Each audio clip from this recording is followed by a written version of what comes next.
सतगुरुदेव की जय। सर्व संगत से प्रार्थना है, सत्संग प्रारंभ हो रहा है। कृपया सत्संग स्थल पर शांतिपूर्वक विराजमान होकर के श्रद्धा से सत्संग सुने। परमेश्वर की प्यारी आत्माओं से पुनर्निवेदन है, सत्संग प्रारंभ हो रहा है। कृपया सत्संग स्थल पर शांतिपूर्वक विराजमान होकर के श्रद्धा से सत्संग सुने। सत सही सतगुरुदेव की जय। बंदी छोड़ कबीर परमेश्वर जी की जय। बंदी छोड़ गरीबदास जी महाराज जी की जय। स्वामी राम देवानंद जी गुरु महाराज जी की जय हो।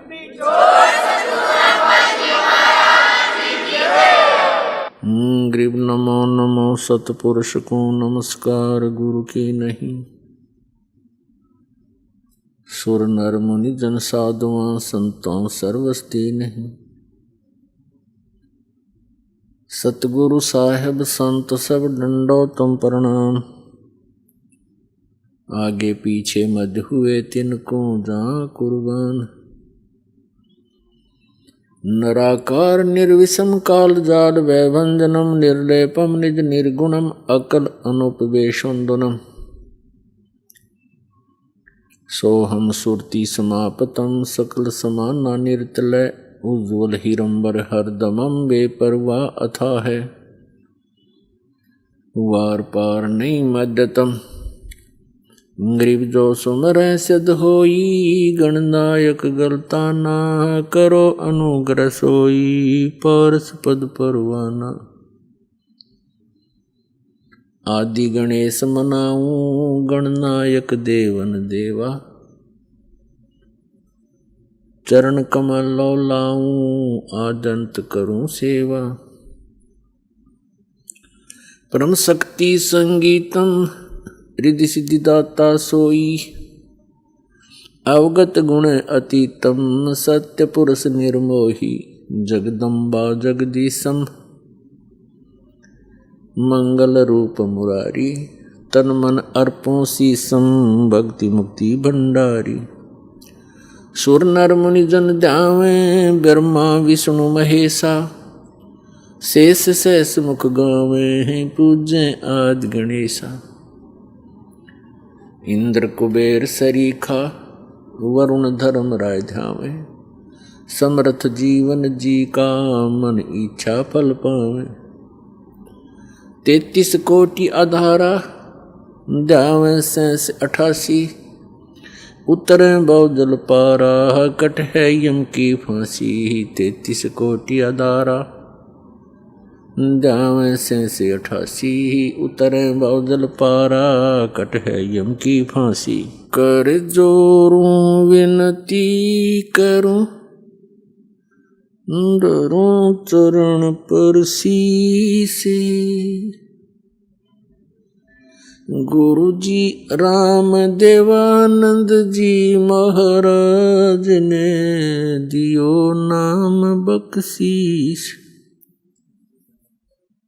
कोटि कोटि सिजदा करूं कोटि कोटि प्रणाम। चरण कमल में राखियो मैं बांदी जाम गुलाम। कुत्ता हूँ गुरुदेव का रामपाल दास का नाम। गले प्रेम की जेवड़ी जा खेचो वहाँ जाऊं। तो करो तो बावड़ू दूर दूर करो तो जाऊं। ज्यों राखो त्यों ही रहूं। जो देवो सो खाऊं। परम पिता परमात्मा पूर्ण ब्रह्म सर्व सृष्टि रचनहार कबीर परमेश्वर जी की असीम कृपा से आप पुण्यात्माओं को ये सत्संग सुनने को प्राप्त हुआ। सौभाग्य है आपका। आपको ऐसे समय में मानव शरीर प्राप्त हुआ जिस समय में परमात्मा ने ये मोक्ष मार्ग, यथार्थ भक्ति मार्ग, सत्य साधना, सत्य ज्ञान अब सार्वजनिक करने का आदेश दे रखा था। पुण्यात्माओं, सत्संग में आने से प्राणी को ज्ञान होता है। ये मानव शरीर अन्य प्राणियों की तुलना में कितना भिन्न है, इसमें हमें कितनी सुविधाएं प्राप्त हैं, इसका कारण क्या है?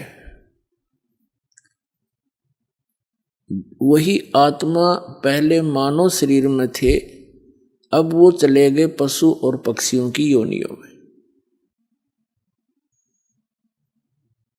वो क्यों चले गए और क्या हम नहीं चले जाएंगे? तो यदि हम भी उन योनियों को प्राप्त करेंगे तो कितना कष्ट आप जी को होगा। अब तो आप मानव शरीर प्राप्त हैं, सब सुविधाएं उपलब्ध हैं, जिस कारण से आपके कभी भी मन में ये बात नहीं आती कि जो प्राणी कुत्ते और गधे, बैल, भैंस, कीड़े मकोड़ों की योनियों में कष्ट उठा रहे हैं, ये क्यों इतना दुखी है? हमने एक साधारण सी, सामान्य सी सोच बना रखी है कि ये तो कुत्ते गधे सूअर ऐसे ही दुख पाया ही करते हैं, और हम आगे चल पड़ते हैं, अपने विचारधारा को कहीं और ही सेट कर लेते हैं। ये सब अभाव किस कारण से है? ये सब सोच, ये हम इधर ध्यान नहीं देते। इसका कारण क्या है? इसका कारण है कि हमें सत्संग नहीं मिला, और सत्संग मिलता है सतगुरु से, और सतगुरु का अभाव हमारे लिए बहुत बड़ा हानिकारक रहा है अभी तक। जब तक आप जी को सत्संग प्राप्त नहीं होगा, आपकी धारणा एक जन साधारण की तरह उन प्रतिदिन के कार्यों में ही बनी रहेगी, आपकी आस्था उन्हीं में बनी रहेगी। जैसा कि हमें तत्व ज्ञान होने से पूर्व हमारा जो दिनचर्या थी, जो हमारा उद्देश्य था, टारगेट था, वो क्या था? बच्चे थे, शिक्षा ग्रहण करेंगे, अच्छी पोस्ट प्राप्त हो जाएगी, विवाह हुआ, संतान होगी, इनको पाल पोस देंगे, इनका विवाह कर देंगे, बस फिर हम बेशक मर जाएं, हमारा काम पूरा हो गया। इतना ज्ञान था हमें। मानव जीवन का क्या इतना ही कार्य था? ये तो पशु पक्षी भी करते हैं और मनुष्य से ज्यादा प्यार से करते हैं। एक बंदरिया अपने बच्चे को सीने से लगाए फिरती है, उछल कूद मचाती रहती है। एक चिड़िया अपने बच्चे के, एक पक्षी अपने बच्चों को आहार खिलाता है, पहले जंगल से अपने मुख में भर के लाता है उनके लिए, और अपने मुख से निकाल कर उनको देता है। इतनी ममता उनके अंदर भी है। और यही कर्म अगर मनुष्य का था तो फिर क्या फायदा है मनुष्य जीवन को इतनी सुविधा देने का? इसका मूल उद्देश्य कुछ और है जो आपको सत्संग से पता चलेगा, और हमें भी फिर सत्संग से पता चला।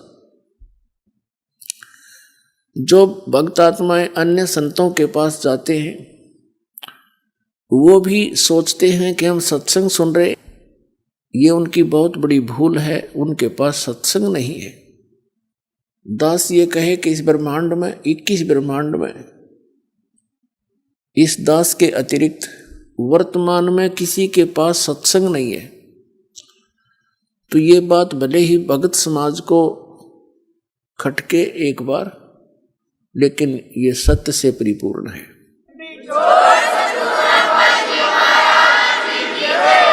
सर नमस्कार। नमस्कार सर। सर क्या नाम है आपका? मेरा नाम अखिलेश गुजर। सर कहाँ से आए आप?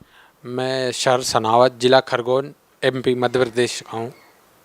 सर संत रामपाल जी महाराज से अभी तक जितने भी अनुयायी जुड़े हैं, जिनसे भी हमारी मुलाकात हुई है, जिनका भी हमने साक्षात्कार लिया है, सभी ने बताया है कि किसी को मानसिक रोग था वो ठीक हो गया, किसी को शारीरिक रोग था वो ठीक हो गया है, किसी को आध्यात्मिक लाभ मिले हैं, किसी को आर्थिक लाभ मिले हैं। हम आपसे जानना चाहेंगे अखिलेश जी, चूँकि आप डॉक्टर हैं, तो संत रामपाल जी महाराज से नाम दीक्षा लेकर के आपको क्या फ़ायदा मिला है, क्या लाभ मिले हैं? सबसे पहले तो मुझे इस मानव मनुष्य जीवन का मेन उद्देश्य पता चला कि आखिर मनुष्य जीवन होता क्या है, क्योंकि इससे पहले तो पशुओं की तरह जीवन जी रहे थे। डॉक्टर चूँकि थे जरूर नाम से, पर जो जीवन था वही था जो एक साधारण जनता जीती है। नशा करना, दोस्तों के साथ घूमना, और परमात्मा जी की शरण में आने से सबसे पहला और सबसे बड़ा लाभ मुझे जो मिला कि जैसे ही मेरी मानसिक संतुलन थोड़ा गड़बड़ हुआ और मुझे लॉस हुआ धंधे में, उसी दौरान मेरी शादी हो गई थी। तो शादी के 5-6 साल बीत चुके थे और मेरे घर श्रीमती जी को जो भी गर्भधारण होता था उसमें दिक्कत आ जाती थी। मैंने अच्छे अच्छे डॉक्टरों से संपर्क करा। मेरे पास में इंदौर जैसा बड़ा सा शहर है, वहाँ के जो फेमस डॉक्टर थे मैंने उनसे भी मुलाकात करी। तो वो लोग यही बोलते थे, ऐसी प्रॉब्लम आजकल आम बात हो गई है और कुछ नहीं, अगली बार फिर से आप थोड़ा ध्यान रखिए, प्रिकॉशंस रखिए, आराम करने दीजिए। ऐसे जो भी मेडिकल टर्म्स के हिसाब से जितने भी रूल्स होते हैं वो सब मुझे बता देते थे और मैं उनके अनुसार फिर अगली बार सारे नियमों को फॉलो करता था, पर कुछ भी लाभ नहीं हो पा रहा था सर। वाइफ के साथ 3 बार ऐसी घटना चूँकि हर 6 महीने साल भर के अंदर हो रही थी, तो मेरा विश्वास उठ गया था मेडिकल लाइन से कि डॉक्टरों से ही सब कुछ नहीं हो सकता है, क्योंकि कहीं ना कहीं डॉक्टर भी भगवान के आगे सिर झुकाता है। तो डॉक्टर सब कुछ नहीं कर सकता, भगवान भी कोई चीज़ है। और मैं संत रामपाल जी महाराज की शरण में जा चुका था, तो मुझे ऐसा लगा कि कहीं ना कहीं संत रामपाल जी महाराज की दया से ही कुछ आगे बढ़ सकता हूँ। उसी बीच मेरा एक विचार भी हो गया था, जब उनकी मैं पीड़ा देखता था ऐसे समय में, तो मेरा विचार हो गया था कि अब मैं ये इस टाइप की कोई भी चीज़ नहीं चाह रहा हूँ बच्चे जैसी। अब मैं किसी भी गरीब व्यक्ति के बच्चे को, या जिसके पास ज़्यादा बच्चे या कोई अनाथालय है, वहाँ से एक बच्चा अडॉप्ट कर लूँगा। क्योंकि बच्चा चाहिए क्यों, सिर्फ मनोरंजन के लिए, आगे चल के वो आपकी सेवा कर सके, ऐसे इसी सुविधाओं के लिए बच्चा चाहिए। तो मैंने ये विचार किया कि किसी गरीब व्यक्ति का बच्चा अडॉप्ट कर लूँगा। और मैं श्रीमती जी से बार बार बोलता था कि एक कोई गरीब परिवार देखेंगे और अपन बच्चा ले लेंगे। तो मुझे बोलती थी कि नहीं, कभी खुद का भी बच्चा होना चाहिए, मैं भी माँ बनना चाहती हूँ। तो इस बीच बरवाला की घटना हो गई, और चूँकि बरवाला की घटना के बाद सभी चीज़ छूट गई थी, दूर हट गए थे थोड़ा सा। और मुझे आज अच्छे से याद है कि वो दिन 31 दिसंबर 2014 का था। रात का समय चल रहा था, मैं और मेरा मित्र हम लोग बैठे थे ऐसे घर पर ही, चाय के साथ हंसी मजाक चल रही थी, और वो अपने घर चले गए, मैं अपने घर पे रेस्ट कर रहा था। इतने में सुबह सुबह करीब 4 बजे मुझे एक सपना सा आया, और वही सपना सेम भक्तमती मेरी वाइफ को भी आया। हम दोनों को ऐसा एहसास हुआ कि कहीं ना कहीं हमारे कमरे में बंदी छोड़ संत रामपाल जी महाराज जी आए, और एक अचानक सी हल्की सी लाइट का एहसास हुआ और एक शांति फील हुई। तो वैसे मेरी आंखें खुल गई करीब 10 मिनट बाद, और मेरी वाइफ की भी आंखें खुली। हमने एक दूसरे से देखा और पूछा कि आपको कुछ दिखा? मैंने बोला हाँ, मुझे भी कुछ दिखा। और बोले कि क्या दिखा? तो मैंने बोले पहले आप बताओ। उन्होंने बताया कि भाई मुझे रामपाल जी महाराज जी के दर्शन हुए। मैंने कहा मुझे भी सदगुरु रामपाल जी महाराज जी के दर्शन हुए। वो दिन था भगत सर, और आज का दिन है कि बंदी छोड़ परमात्मा संत रामपाल जी महाराज की दया से दास के पास एक 2 साल की गुड़िया है, और इतनी सुंदर है कि कोई भी देखता है तो बोलता है यार ये आपकी गुड़िया नहीं हो सकती। बिल्कुल ही सुंदर सी, हेल्दी सी है, और उसको कभी अभी तक 2 साल हो गए मुझे डॉक्टर के पास अलग से नहीं ले जाना पड़ता, क्योंकि मैं भी एक डॉक्टर हूँ, पर चूँकि बच्चों के भी डॉक्टर रहते हैं तो मुझे कहीं ऐसा ज़रूरत नहीं पड़ता कि मैं जैसे कहीं ले जाऊँ। हल्की सी सर्दी जुकाम होती है और मैं बोलता हूँ थोड़ा सा रामपाल जी महाराज जी ने कुछ दया बख्श रखी, प्रसाद के रूप में, कुछ चरणामत के रूप में वो देते हैं, और वो खेलने लग जाती है। जब मुझे इससे लाभ हुआ तो मैं खुद आश्चर्य रहा, और मैं जनता से भी यही प्रार्थना करूँगा कि आप खुद अंदाज़ा लगा सकते हैं कि मैं एक डॉक्टर होने के बाद निराश हो गया था, और मेरी कोशिशें फेल हो रही थी, तो मुझे बंदी छोड़ संत रामपाल जी महाराज की दया से ये लाभ प्राप्त हुआ। बहुत बहुत धन्यवाद। सत साहिब जी।